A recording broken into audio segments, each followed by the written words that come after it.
श्रीयुतपदकमलं श्रीगुरून् वैष्णवांश्च श्रीरूपं साग्रजातं सहगणा रघुनाथान्वितं तं सजीवं साद्वैतं सावधूतं परिजनसहितं कृष्ण चैतन्यदेवं श्रीराधा कृष्णपादां सहगण ललिता श्रीविशाखान्वितांश्च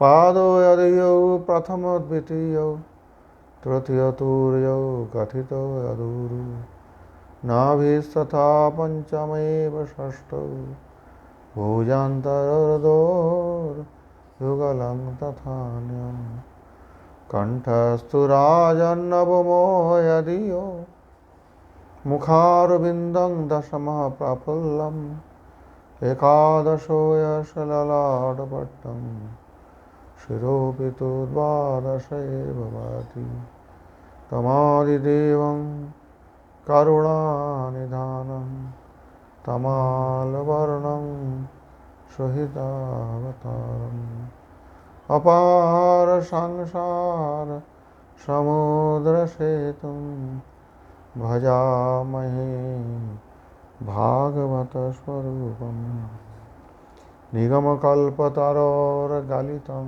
फलं शुकमुखादमृतद्रवसंयुतं पिबत भागवतं रसमालयं मुहुरहो रसिका भुवि भावुका।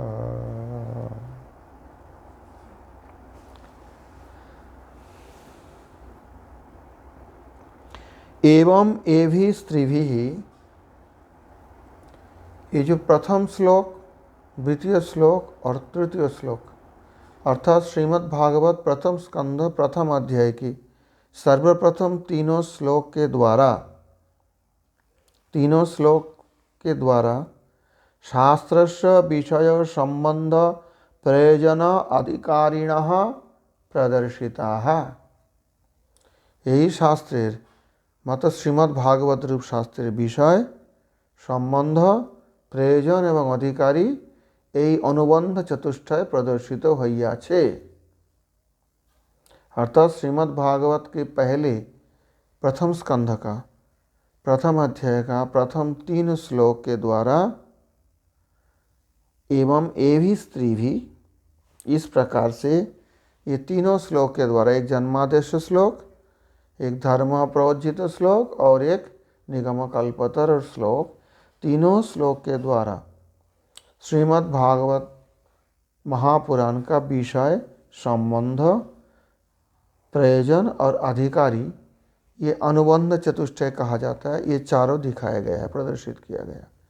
कोई कोई कहते हैं कि द्वितीय श्लोक में अनुबंध चतुष्टय है, ऐसा आपात दृष्टि से दिखते भी है।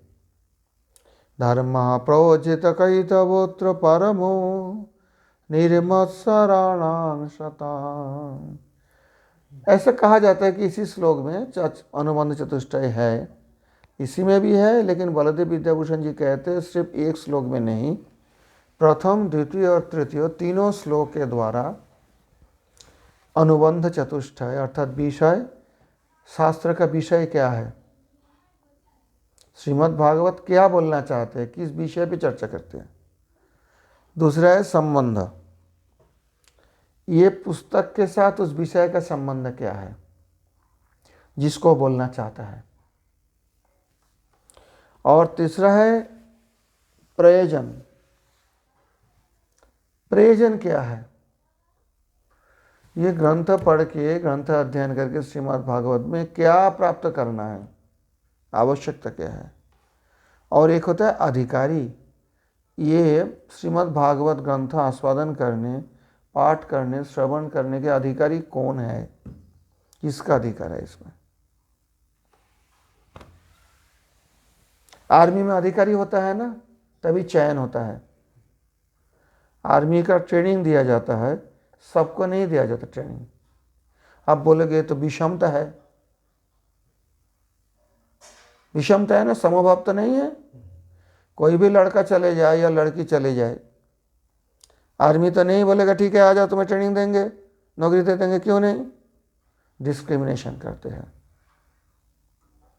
अधिकार देखकर अधिकारी निर्णय किया जाता है, उसका उच्चता कितनी है देखा जाता है, शारीरिक गठन कैसे है, मानसिक स्थिति कैसे है, पढ़ा लिखा का भी कुछ मेरे ख्याल से देखते हैं। तो सब विचार करके जब सोचेंगे कि ये व्यक्ति आर्मी के ट्रेनिंग लेने की अधिकारी है, तब उसको ट्रेनिंग दिया जाता है, उसके बाद उसका आर्मी में रिक्रूटमेंट नौकरी मिलता है, जो सेना विभाग में, लड़का हो लड़की हो। तो बिना अधिकार तो किसी को नहीं लिया जाता ना। दृष्टांत तो सिर्फ बता रहा हूँ। ऐसी श्रीमद् भागवत ग्रंथ आप कहते हो सबके लिए नहीं है, तो बड़ा ये है, भेदभाव है। भेदभाव है, यहाँ भी अधिकारी विचार है। किसी भी ग्रंथ में, किसी भी शास्त्र में संबंध चतुष्टय एक प्राचीन प्रथा है। संबंध चतुष्टय, अनुबंध चतुष्टय, संबंध नहीं, गलत बोला मैंने, अनुबंध चतुष्टय एक प्राचीन परंपरा है। किसी शास्त्र अध्ययन करने में पहले ये आएंगे, विषय, संबंध, प्रयोजन और अधिकारी।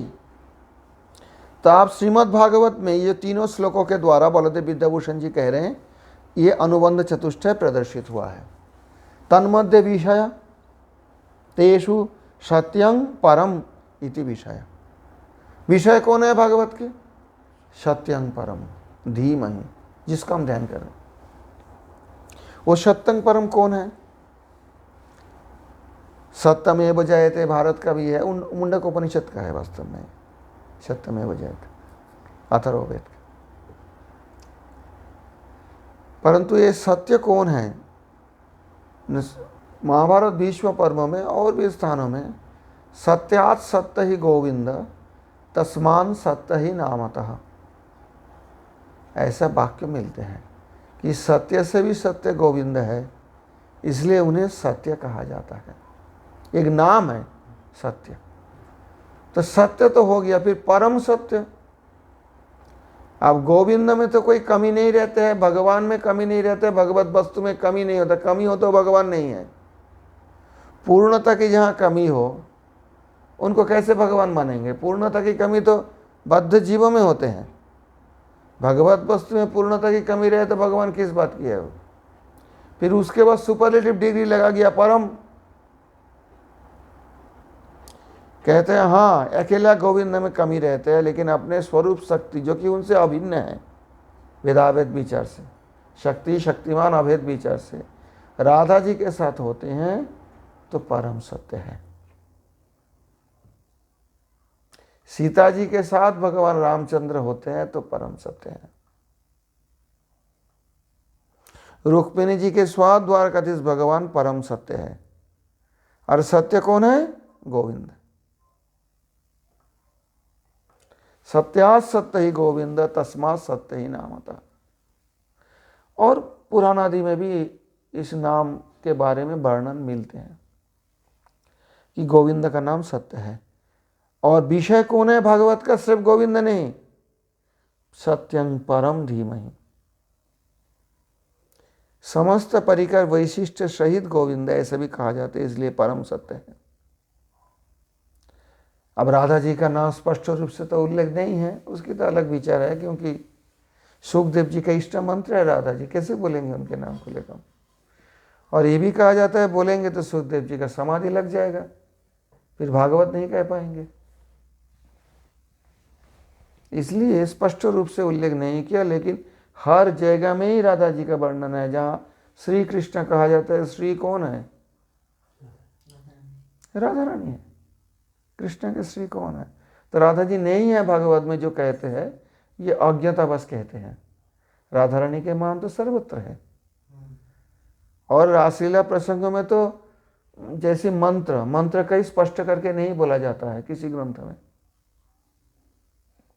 काम कृष्णाय गोविंद ये गोपी जन इत्यपि वल्लभाय प्रियावन्य मंत्रं से दास्यते प्रियम। बताओ ये क्या मंत्र है? आप ब्रह्म संगीता में देखो कृष्ण मंत्र में कैसे करके बताए, काम कृष्णाय गोविंद ये गोपी जन इत्यपि, ये गोपी जन इत्यपि, इसमें क्या बता, वल्लभाय प्रिया। मंत्र जो है वो कोडेड कहा जाता है, सांकेतिक रूप से कहा जाता है। एक प्राचीन वैदिक परंपरा है। तंत्र में तो और ज्यादा, वेदों में तो फिर भी कुछ स्पष्टता है, जो सातपथ तंत्र है या जैसे भी हो, वो भी वेद का एक विस्तार है, सब मिलके वेद है। तो इस श्रीमद् भागवत में अनयाराधित नूनम भगवान हरिश्वर, अनयाराधित नूनम, अनया आराधित, आराधिका राधिका, ऐसे करके राधा जी के नाम सुखदेव गोस्वामी ने सांकेतिक रूप से उच्चारण किए हैं कि जो समझने वाले समझ जाएंगे। और एक बात है, भगवान श्री कृष्ण गोपियों से कहा कि तुम्हारे ये ऋण न पारये अंग निरवध्य संयोजन, पहले चर्चा किया ना, सुस्वादु कृत्यांग विबुधायुषा विवाह, तो तुम लोग जिस प्रकार सब कुछ छोड़ के मेरे भजन किए हो, मैं नहीं कर सकता हूँ। इसलिए ये यथामांग प्रपद्यन्ते, मेरा जो वचन गीता में मैंने दिया था वो वचन यह व्यर्थ हो रहा है। अतः इसके आगे साधुना प्रतियात, तो साधुना में साधु वेश से आकर तुम लोगों का ऋण चुकाऊंगा, वो ऋण बनूंगा।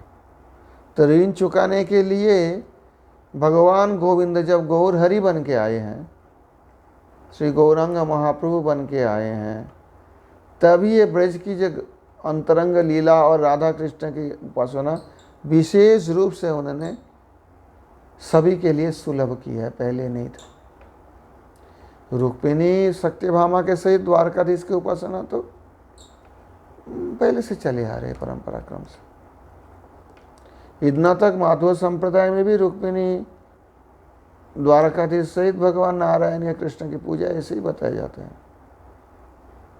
विठ्ठल रुक्मिणी किसी मठ में है विग्रह, क्योंकि मध्वाचार्य जी तो ब्रज के परिक्रम नहीं थे, ये तो स्पष्ट है।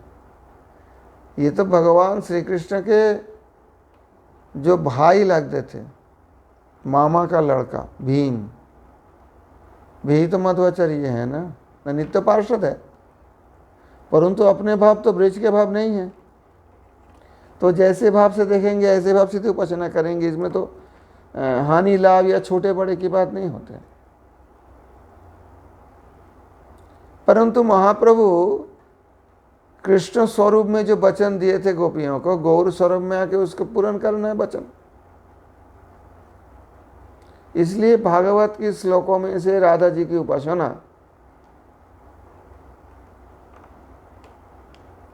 और उनकी सर्वश्रेष्ठता, ब्रज गोपी की उपासना की सर्वश्रेष्ठता तो श्रीमद् भागवत में पहले से ही है। ब्रज गोपियों के साथ भगवत लीला के वर्णन तो पद्म पुराण आदि में पहले से है। ये थोड़ी है कि महाप्रभु ने कुछ आविष्कार किया है, परंतु जिनको पूर्वाचार्य ने ज़्यादा गुरुत्व नहीं दिए थे अथवा गुप्त करके रखे थे भगवत आदेश से, जैसे भी मानो, वो महाप्रभु ने आके सबके लिए सुलभ किया है। सबके लिए मतलब जो अधिकारी हो। अधिकारी क्या होता है? कपट रहित होना पड़ेगा। यदि भजबे गोरा चाँद सरल कर मन, कुटी नाटी छाड़ी भजो गोरार चरण। तो इसलिए एवं एभि स्त्री भी शास्त्रस्य विषय संबंध प्रयोजनाधिकारिणः प्रदर्शिताः तेषु सत्यं परम इति विषय। तो बलदेव विद्याभूषण जी कहते हैं ये तीनों श्लोक में जो विषय संबंध प्रयोजन और अधिकारी ये दिखाया गया है, इनमें सत्यम परम जो प्रथम श्लोक के है वही विषय है भागवत के। विषय कौन है? राधा जी के सहित और परिकर वृंद के सहित भगवान गोविंद इस ग्रंथ का विषय है। संबंध क्या है? वास्तवं वस्तु अत्र वेद्यम वेद्यं वास्तवमत्र वस्तु शिवदं। तो ये है संबंध। संबंध मतलब ये ग्रंथ भगवान राधा गोविंद के वाचक है और भगवान राधा गोविंद इसी ग्रंथ का वाच्य है। इसे कहते हैं वाच्य वाचक संबंध। तो श्रीमद् भागवत क्या बोलते हैं? कृष्ण को बोलते हैं। कृष्ण विषय में नहीं, कृष्ण को ही बोलते हैं। ये समझा अच्छी तरह से, वेदांत के शब्द ऐसी नहीं है कि ऐसे ही आसानी से बोल दोगे। कृष्ण को बोलते हैं, कृष्ण वाच्य है।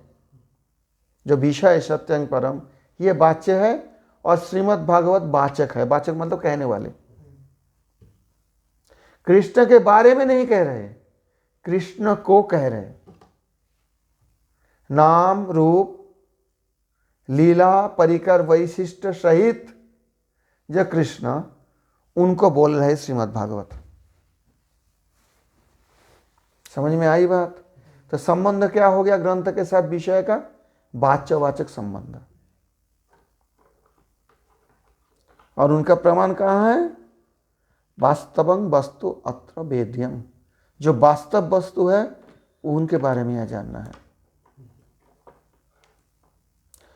कुछ कुछ अज्ञ व्यक्ति कहते हैं अथवा कोई कोई किसी किसी प्ररोचना से कहते हैं श्रीधर स्वामी अद्वैतवादी थे। अभी देखता हूँ, पहले भी बोलते थे, अभी भी बहुत बोलते हैं। अगर श्रीधर स्वामी अद्वैतवादी हो तो अद्वैतवादी मानेंगे कि वास्तव वस्तु उनकी शक्ति है? श्रीधर स्वामी के मत क्या वो मान लेंगे? तो फिर अद्वैतवादी कैसे कह रहे थे उनको? वो तो कहते हैं वस्तुनः शक्तिर्माया वस्तुनः अंश जीवा, और अवास्तव वस्तु नहीं, माया सबलित ब्रह्म नहीं।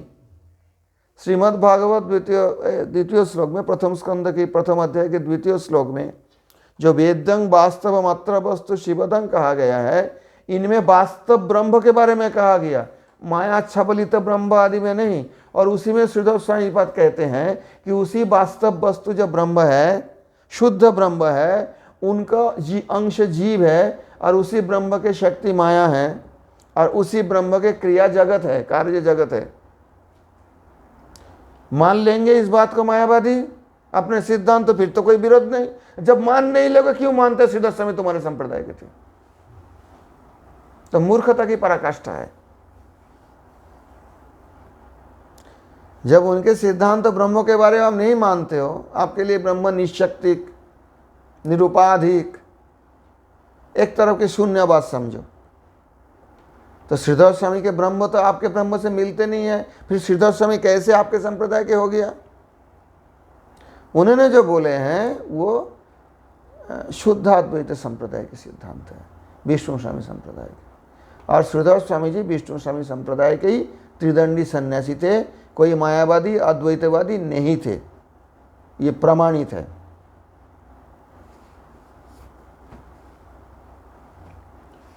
तो वास्तवं वस्तु अत्र वेद्यम, वास्तव वस्तु इसके द्वारा वेद्य है, जाना जाता है, अर्थात शुद्ध ब्रह्म। अवास्तव ब्रह्म नहीं है। सीपी में चांदी का भ्रम होता है, ऐसे ब्रह्म नहीं है, क्योंकि उनके तो कोई सत्य है। आदि शंकराचार्य सत्य को भी 4 भाग किया। यहाँ परम सत्यम वास्तव वस्तु के बारे में कहा गया है, समझ गए? उन्होंने कहते हैं एक प्रातिभाषिक सत्य, एक व्यावहारिक सत्य, एक पारमार्थिक सत्य। अरे सत्य की 10 होता है, क्या बोलता है? नहीं, पारमार्थिक सत्य ब्रह्म है, उनका कुछ नहीं है। प्रातिभाषिक सत्य जब तक भ्रम है कि सीपी में चांदी है, तो तब तक वो चांदी है, नहीं तो चांदी नहीं है। ज्ञान हो जाएगा सीपी है। रस्सी पड़े हुए है, उसमें सांप का भ्रम हो रहा है, वो प्रातिभाषिक सत्य है, वो सत्य ही नहीं है, तो मिथ्या है, भ्रम मात्र है। चलो जो भी हो, उनके मत उनके मत। लेकिन श्रीधर स्वामी तो ये नहीं बोला ना, श्रीधर स्वामी तो नहीं बोले कि वास्तव ब्रह्म मतलब कुछ नहीं, शून्य। कहते हैं वास्तव वस्तु का जो है उसी वस्तु की शक्ति है माया, उसी वस्तु के कार्य है जगत, उसी वस्तु के अंश है जीव।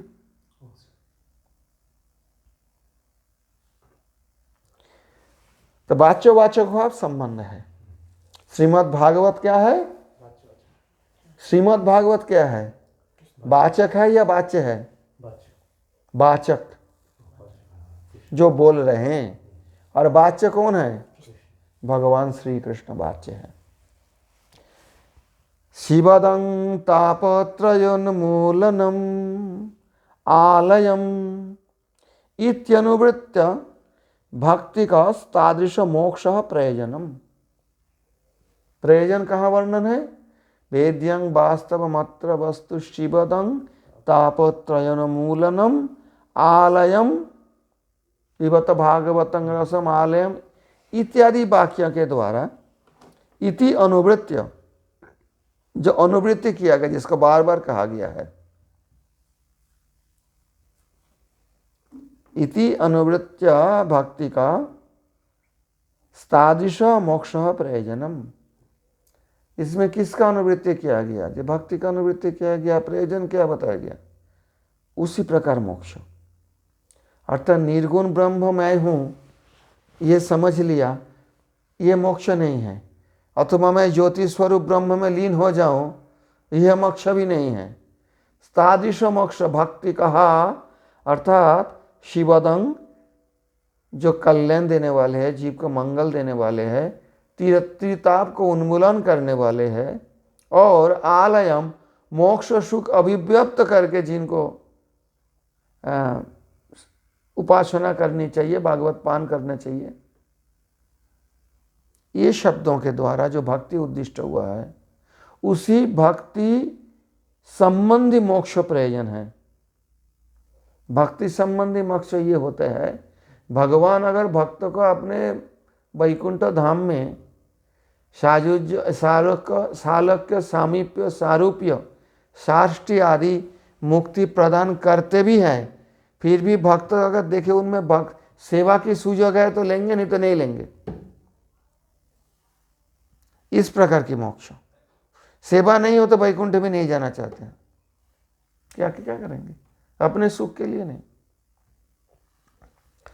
तो उसी प्रकार जो भक्ति रूप, जो भक्ति संबंधी जो मोक्ष है, तादृश मोक्ष प्रयोजनम, अर्थात प्रेम भक्ति प्रेम सेवा सहित भगवत सान्निध्य।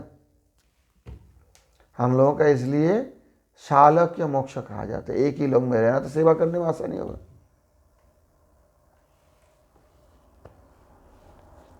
ऐसा टेक्सटाइल में कहा जाता है शालोक्य मोक्ष, घोड़ियों का।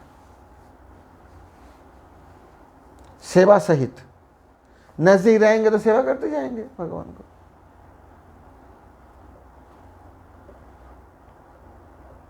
श्रील भक्तिविनोद ठाकुर जी प्रार्थना की है ना, कौन सी मोक्ष चाहिए? कीर्तन जानते हो? अमर चंचल जीवन स्रोत प्रवाहिया कालेर सागर धाय। मेरा चंचल जीवन का स्रोत प्रवाहित होते होते काल रूप सागर में, सागर की ओर भाग रही है। तो गैलो जी दिवस, आज जो दिन चला गया फिर नहीं आएगा जीवन में लौट के। हे कृष्ण क्या करो? तो कृष्ण कहते हैं चाहते हो क्या बदलो पहले ना। ये तो सबको हो रहा है, तुम्हारे अकेले का जीवन जा रहा है क्या? संसार में जितने प्राणी हैं वर्तमान जीवित, एक दिन चला गया तो सबके जीवन से ही तो चला गया।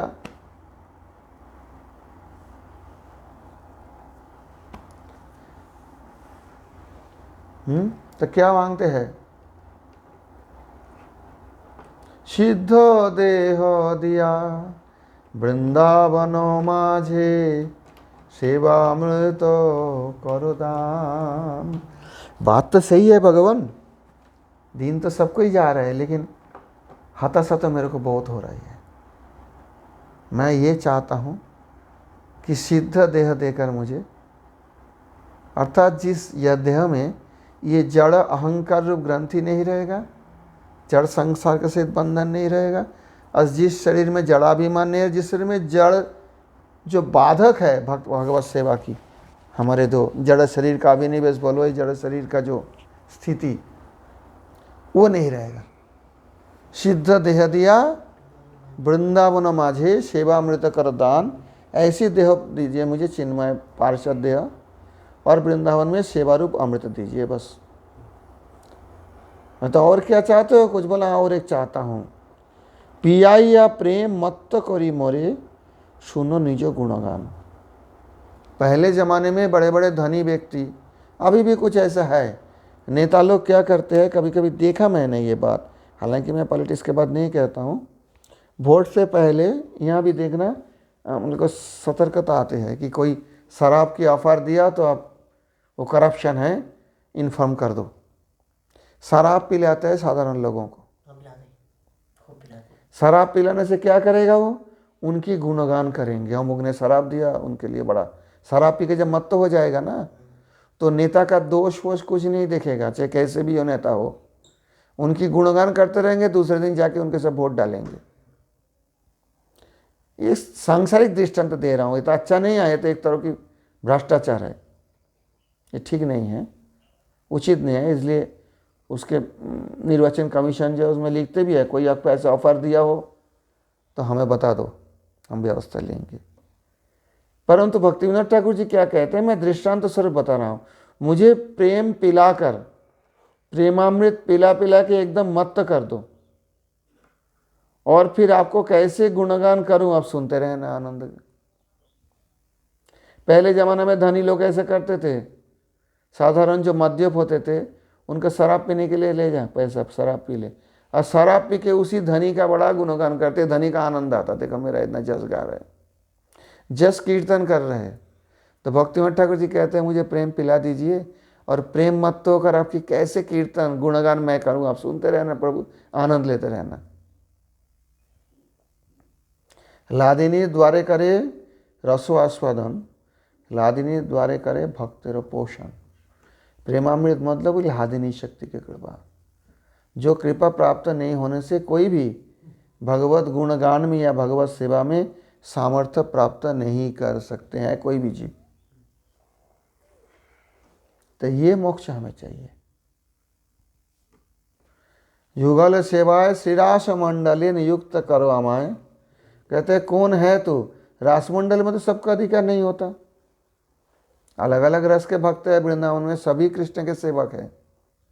रासमंडल में जाने के कौन से अधिकार तूने प्राप्त किया? ललिता सखी राजज्ञा किंकरी बिना तो धरी छिपाए।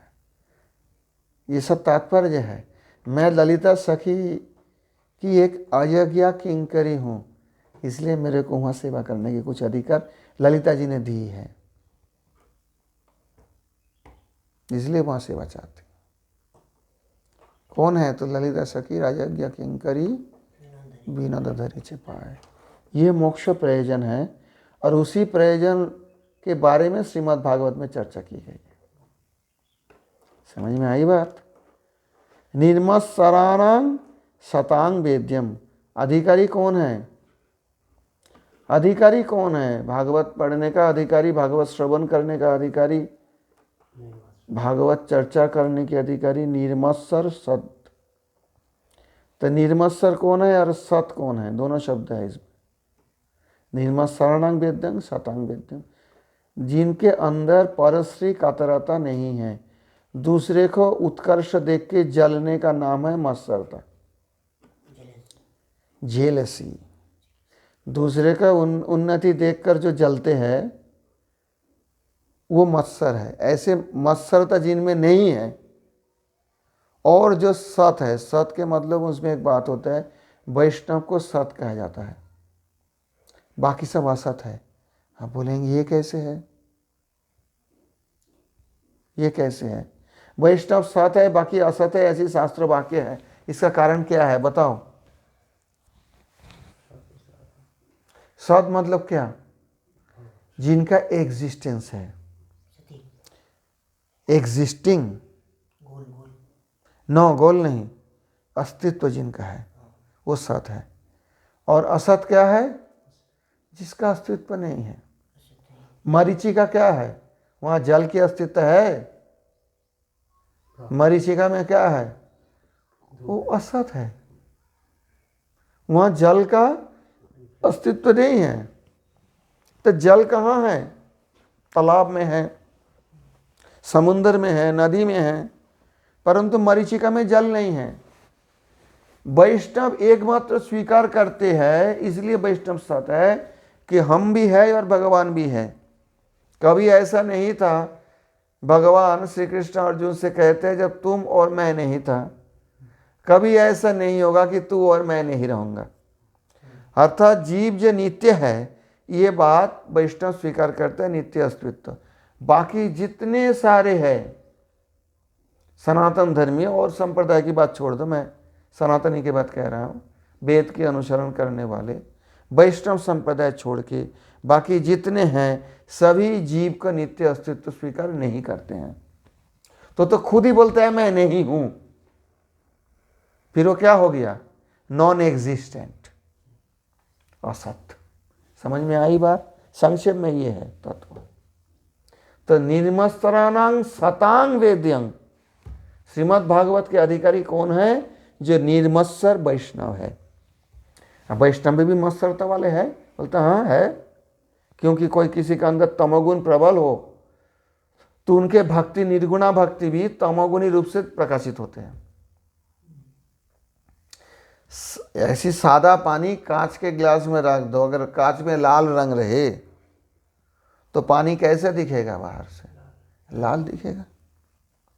निर्गुण भक्ति भी अगर कोई महापुरुष से प्राप्त किया हो, परंतु उनके अंदर अगर मत्सरता रूप तमोगुण रहे, रजोगुण रहे, तो वो गुण मिश्र भक्ति रूप से दिखा जाएगा। तब वैष्णव में भी मत्सर हो सकता है कोई, ऐसे वैष्णव भागवत के अधिकारी नहीं है। दीक्षा ले लिया उतना ही है, परंतु वैष्णवता प्राप्त करने के लिए निर्मत्सर होना बहुत जरूरी है, सरल होना बहुत जरूरी है। वैष्णवता का समार्थक शब्द है सरलता, सीधापन, स्ट्रेट फॉरवर्डनेस, सीधापन, सरलता, सिंप्लिसिटी। जो जटिल है वैष्णव नहीं है। प्रभुपाद जी ने बार बार बताया, सरल, सरलता ही एकमात्र वैष्णवता का समार्थक शब्द है, सिनोनिमस है, और कोई सिनोनिमस शब्द नज़दीक का नहीं मिलता। तो ये श्रीमद् भागवत रूप ग्रंथ का जो अधिकारी है, कौन है अधिकारी? निर्मत्सरा सत, निर्मत्सर वैष्णव जो है वो भागवत के अधिकारी है। इति च इति अनुबंध इत्याधिकारी च इति अनुबंध चतुष्टयम, ये इसे अनुबंध चतुष्टय कहते हैं। और श्रीमद् भागवत प्रथम स्कंद के प्रथम अध्याय के प्रथम, द्वितीय और तृतीय श्लोक में अनुबंध चतुष्टय का वर्णन किया गया। अब अधिकारी जो है कहते हैं, अच्छा आप बताओ, अधिकारी तो निर्मत्सर है, एक ही प्रकार है, इनमें विभिन्न प्रकार है? ये भी तो देखना चाहिए ना, निर्मत्सर वैष्णव का एक ही वैरायटी का है या उनमें भी अलग अलग कोई भेद है? तो श्रील बलदेव विद्याभूषण जी कहते हैं, सनिष्ठः परिनिष्ठितो निरपेक्षश्चैति त्रिविधा अधिकारी। तीनों ही निर्मत्सर वैष्णव है, लेकिन तीनों में अंतर है, सनिष्ठ, परिनिष्ठित और निर्गुण। अच्छी तरह से समझो, क्योंकि आगे ये सब शब्द बहुत आते रहेंगे। ये तीनों अधिकारी है। सनिष्ठ कौन है? तीन प्रकार के अधिकारी है। स्वनिष्ठ वो है तत्र स्वविहितान धर्मान हरजाराधन धिया आचरण लोक वैचित्रिंच दिदृक्षु प्रथम। तो प्रथम प्रकार जो वैष्णव है वो क्या करते हैं ना, वही बात जो राय रामानंद महाप्रभु के संवाद में रामानंद जी पहले जिनके बारे में बताए थे, जिस प्रयोजन के बारे में, उसको जो प्रयोजन मानते हैं, वर्णाश्रमचारवता पुरुषेण परः पुमान विष्णुराराध्यते पंथा नान्य तत्तोष कारणम। विष्णु पुराण का श्लोक। अर्थात अपने कर्तव्य स्वविहित जो धर्म है, वर्णाश्रम धर्म, उसका जो है भगवत आराधना के रूप में, भगवत आराधना इसके माध्यम से मैं भगवान को प्रसन्न कर रहा हूँ, इसी कर्तव्य पालन के द्वारा मैं हरजा आराधना धिया आचरण, वैष्णव होंगे तो उसी विचार से ही करेंगे जिसके द्वारा भगवान प्रसन्न हो। समझ में? लोको वैचित्रिंच दिदृक्ष हो। और एक प्रकार के हैं, एक तो होता है कौन? सनिष्ठ, जो अपने वर्णाश्रम विहित धर्मों को भगवत आराधना के रूप में आचरण करते हैं, उस विचार से आचरण करते हैं, उस प्रकार बुद्धि लेकर आचरण करते हैं, इसके द्वारा भगवान की आराधना हो रही। वही बताया ना, वर्णाश्रमचारवता पुरुषेण परपुमान विष्णुर, बोलो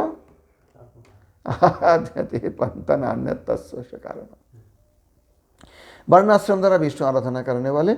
और लोको वैचित्रिंच दिदृक्ष हो, और इनमें भी जो लोको वैचित्र देखना चाहते हैं, चलो स्वर्ग लोग भी जाएंगे, वहाँ देखेंगे, उसके बाद महल लोग जाएंगे, तपोलोक जाएंगे, सत्यलोक जाएंगे, क्रम मुक्ति का जो आकांक्षी है, बाद में सब देख के फिर वैकुंठ पहुँचेंगे।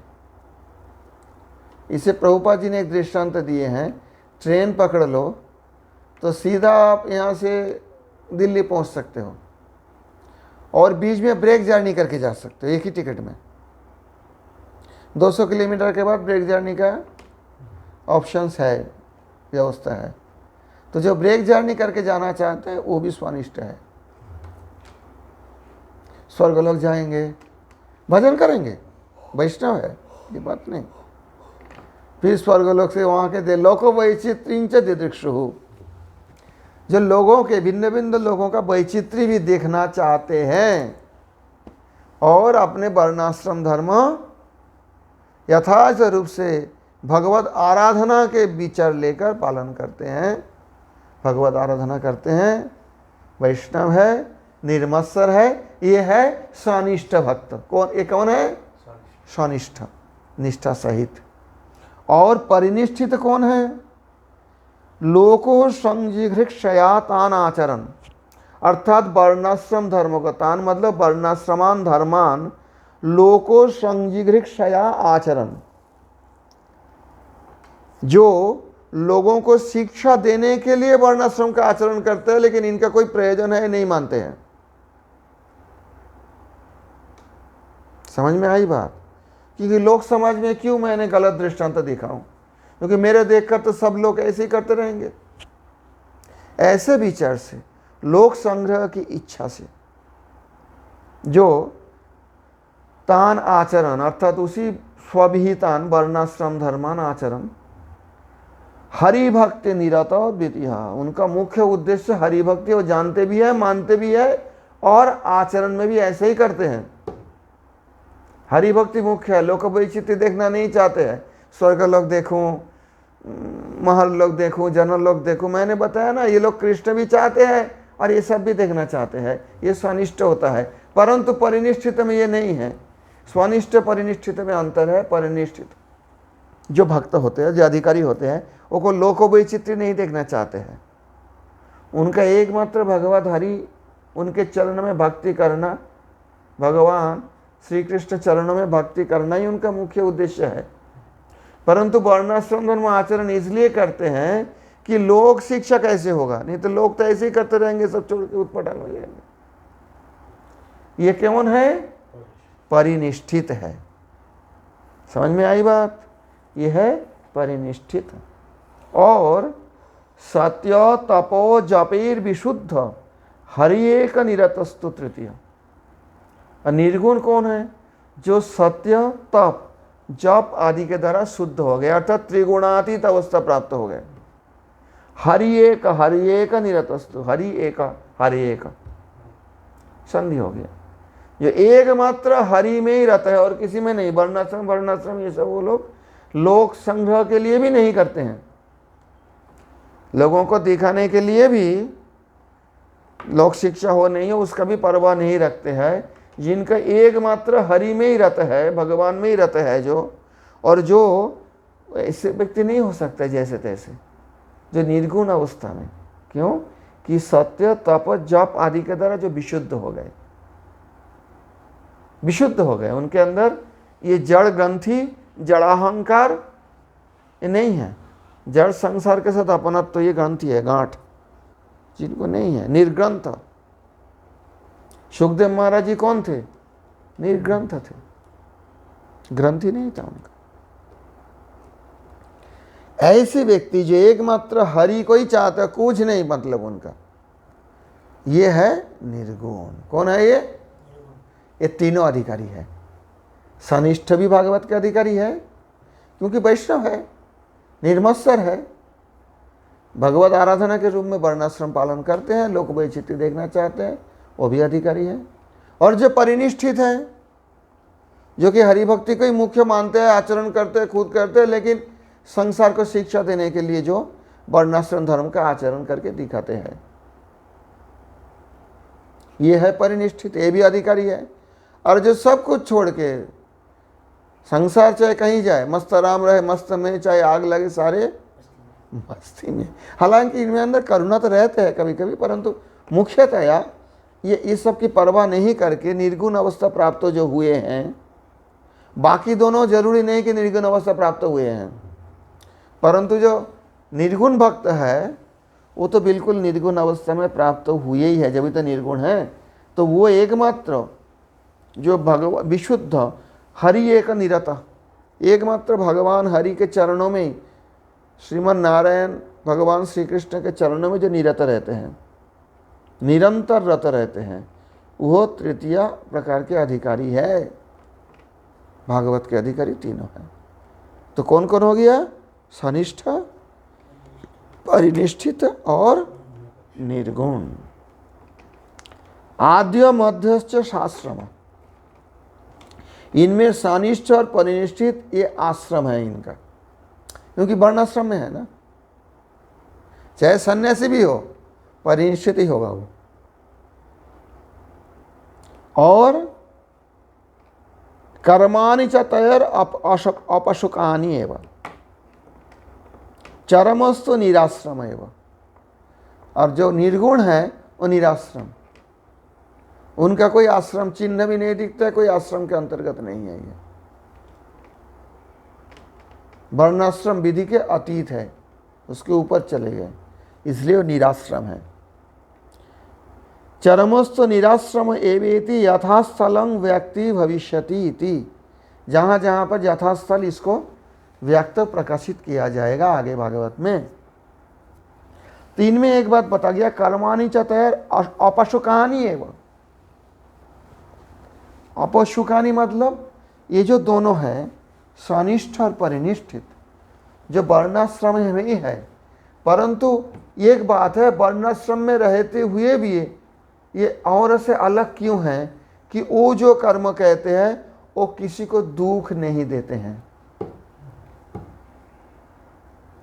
परंतु ये छोड़ के और जो व्यक्ति वर्णाश्रम को पालन करते हैं, चाहे किसी भी उद्देश्य से हो, जो वैष्णव नहीं है, जो निर्मत्सर नहीं है, उसका वर्णाश्रम पालन दूसरे को दुख का कारण बनता है।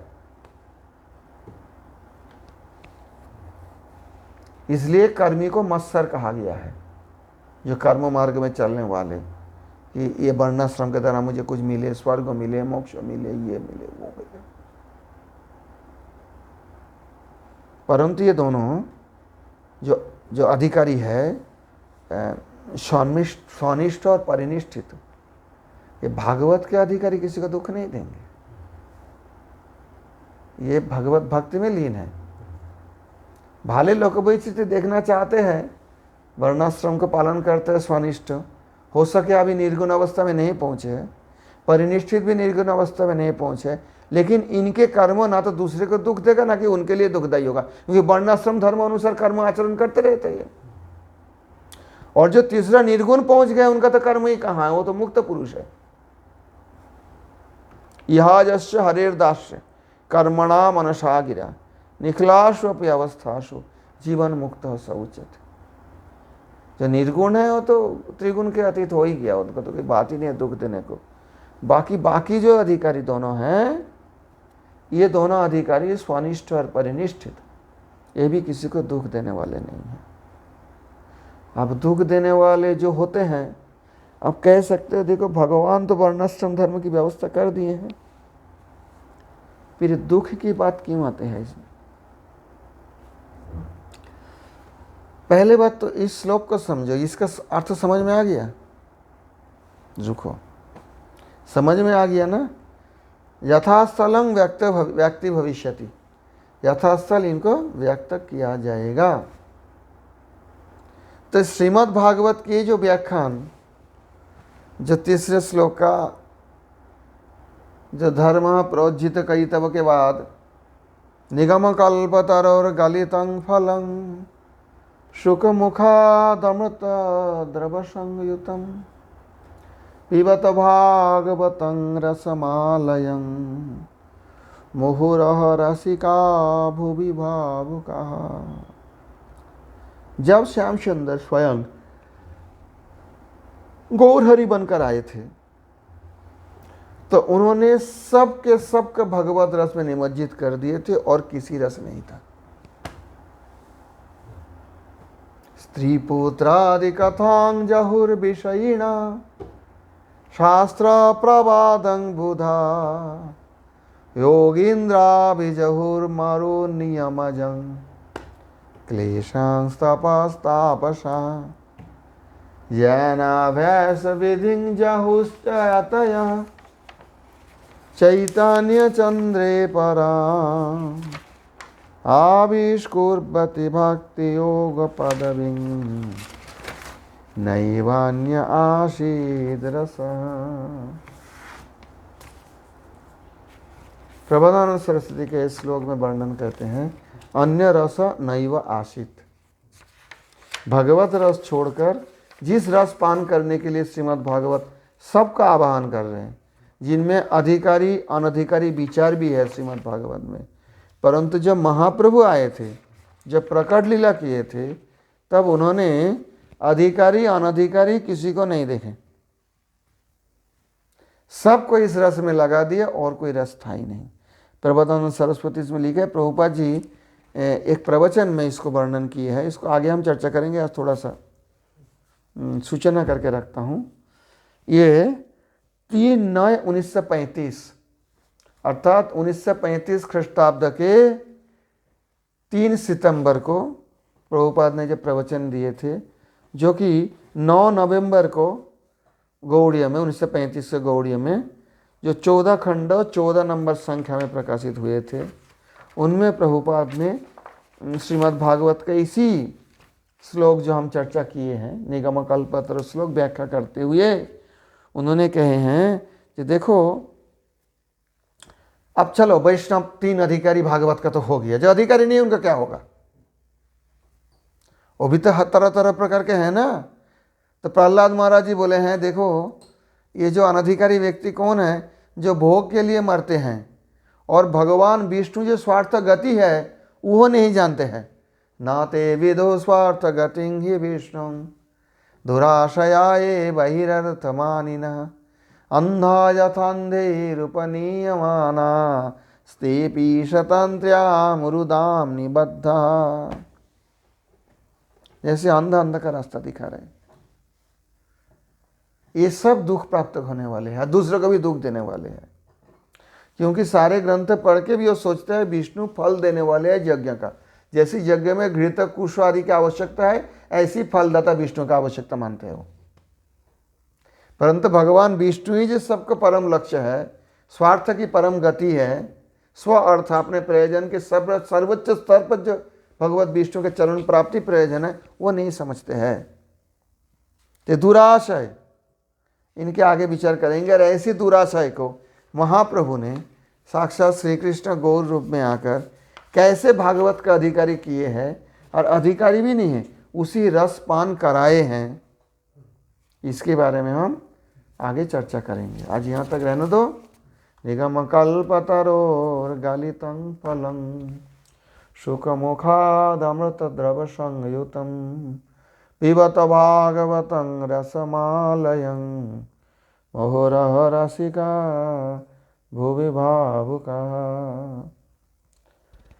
श्रीमद्भागवतं पुराणममलं यद्वैष्णवानां प्रियं यस्मिन् पारमहंसमेकममलं ज्ञानं परं गीयते तत्र ज्ञानविरागभक्तिसहितं नैष्कर्म्यमाविष्कृतं चक्षुषीन् प्रपठन् विचरणो परो भक्त्या विमुच्येन्नरः कस्मै येन विभासितोऽयमतुलो येन प्रदीपः पुरा तद्रूपेण च नारदाय मुनये कृष्णाय तद्रूपिणा योगीन्द्राय तदात्मनाथ भगवद्राताय कारुण्यतः तच्छुद्धं विमलं विशोकममृतं सत्यं परं धीमहि।